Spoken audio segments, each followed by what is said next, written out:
જય ગુરુદેવ, જય Shri Krishna. Very good morning all of you. તો મિત્રો, આજે એક સરસ મજાનું કાવ્ય મારા હાથ ઉપર આવ્યું છે. હિન્દીમાં છે. કોના દ્વારા લખાયેલું છે એ ખ્યાલ નથી, પણ વિષય સરસ મજાનો છે જે આપણા રોજિંદા જીવનમાં એ ભાવને સમજવામાં મદદ કરી શકે તેવો છે. જેનું ટાઇટલ છે ઈર્ષા. તેના ઉપર એક કાવ્ય લખાયેલું છે. હું રિસાઇટ કરું છું,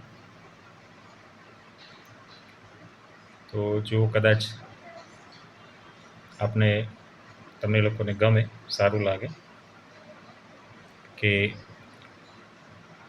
ईर्षा के साये में दिल का हाल जागे आंधी उठे बवाल अधूरे ख्वाबों की चलन में जले मन का मौसम बदले पल में।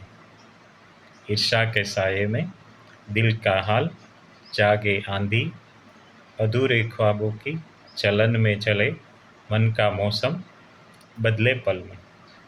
मन के भीतर जलते शोले किस्मत के खेल कितने भोले, दूर के चांद को देखने की चाह छोड़ दे अपने सपनों की राह।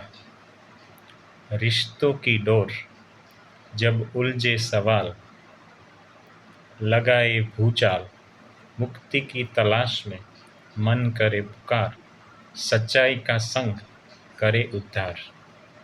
हर दिल में एक चिराग जले, प्यार और शांति की रोशनी मिले।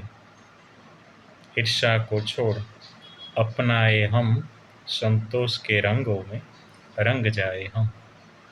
तो मतलब કુલ કહેવાનો મતલબ એવો છે કે ઈર્ષા છોડીને બધા, આપણે નહીં ગુજરાતીમાં કહેતા હોય કે બધા પોતપોતાનું નસીબ લઈને આવે છે, એમ એકબીજા પ્રત્યે ઈર્ષાનો ભાવ રાખ્યા સિવાય એકબીજાનો સ્વીકાર કરીએ ને